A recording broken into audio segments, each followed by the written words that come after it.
For months, the prevailing belief in Washington was simple. Tariffs would squeeze Canada, force concessions, and ultimately restore leverage to the United States.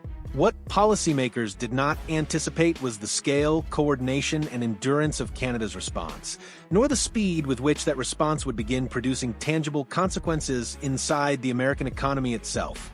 What is now emerging from official U.S. trade data is not speculation or political spin, but concrete evidence that a strategy designed to apply outward pressure is now generating inward effects. And that reversal is already reshaping the tone of discussion in Washington. What makes this moment different from earlier trade disputes is that the debate has moved beyond messaging and into hard economic indicators.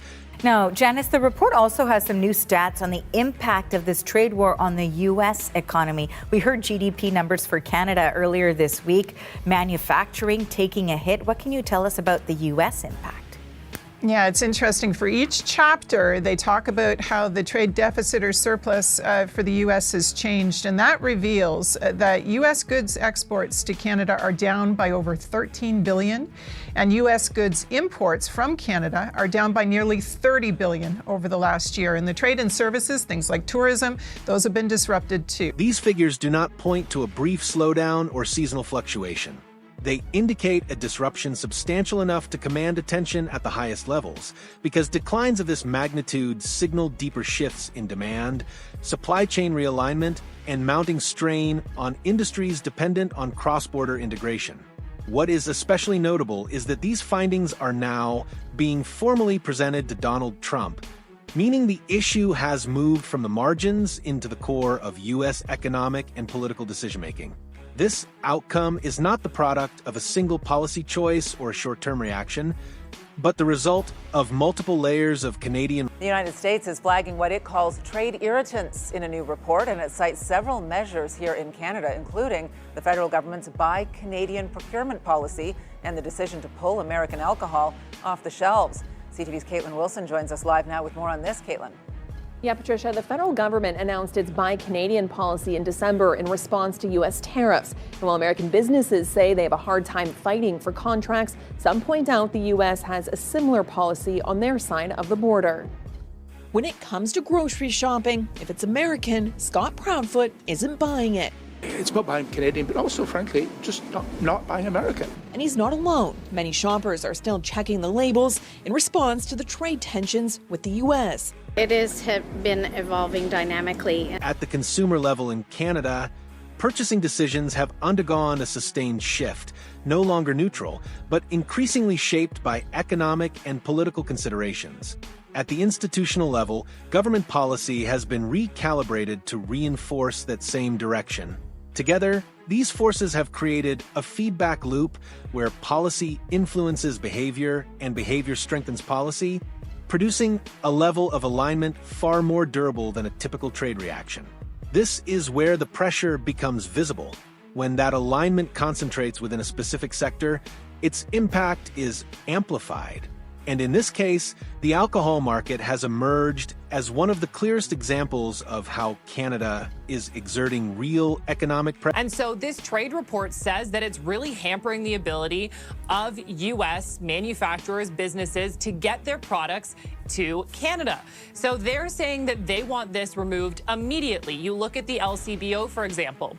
The stats show that normally the LCBO purchases about $1 billion worth of American wine, liquor, and spirits every year. But since March 2025, you have not been able to buy American liquor in any sort from the LCBO. And that also goes to a lot of restaurants. Restaurants aren't able to buy any type of American product online. There are other ways to get it, of course, but this report today is highlighting that this is really impacting American businesses, and they're saying that it's an unfair trade practice, and they want this policy removed completely. The removal of American alcohol products from major provincial distribution systems is not symbolic.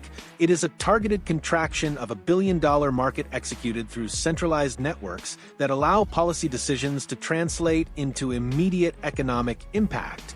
That is precisely why U.S. officials are now highlighting this issue in formal reports. The effect is not gradual or dispersed. It is direct, visible, and difficult to offset in the short term. U.S. officials are sounding alarms that Canada is not retreating from the trade conflict initiated by Donald Trump. And while individual sectors reveal the damage, procurement policy exposes the broader strategy, In fact, most of our clients prefer to purchase Canadian products. And while the Buy Canadian sentiment is one thing, the federal government's Buy Canadian policy is drawing attention from U.S. officials, flagged as a so-called trade irritant in a new U.S. government report. As of December, the Buy Canadian procurement policy requires government contracts worth $25 million or more to prioritize Canadian workers and industries. By redirecting large-scale government contracts toward domestic suppliers, Canada is doing more than supporting its own industries. It is systematically reducing the footprint of foreign firms across key areas of economic activity, reshaping competitive dynamics in ways that extend far beyond any single deal. From the perspective of American businesses, this creates a compounding disadvantage, and it explains why procurement policy has quickly risen to the top of concerns outlined in U.S. trade assessments. What is becoming increasingly clear is that Washington's original assumption that economic pressure would flow in only one direction is beginning to collapse under the combined weight of these measures. When reduced demand, restricted access, and redirected spending occur at the same time, the result is not defense, but for shoppers like Proudfoot, decisions aren't happening at the negotiating table, it's happening in the aisle. We need to inflict pain on the United States so that they can understand that this kind of behavior towards their allies is just not on. In a statement, Ontario's finance minister's office says until tariffs are completely removed, U.S. alcohol will remain off the shelves. It's likely all these issues could come up during the CUSMA review, with a deadline of July 1st, when the three countries have to decide whether to move ahead, get out, or land somewhere in between. That shift in intent is now being matched by a shift in outcomes, which is why the conversation inside the United States has moved beyond policy disagreement and toward measurable economic impact. What ties these developments together is the broader strategic framework taking shape under Mark Carney, one that prioritizes coordination over reaction and structural adjustment over isolated countermeasures. Rather than responding to tariffs in fragments, the approach has been to gradually reshape the conditions under which trade operates, aligning public behavior, institutional policy, and economic incentives to redistribute leverage over time. What we are witnessing is not merely a trade dispute escalating, but a fundamental test of how economic pressure is applied and absorbed within a deeply interconnected system. The assumption of one-sided leverage is now colliding with evidence of a broader, more coordinated, and more effective response. And as those effects move from headlines into hard data, the space for denial narrows, forcing a reassessment that goes beyond rhetoric and into strategy.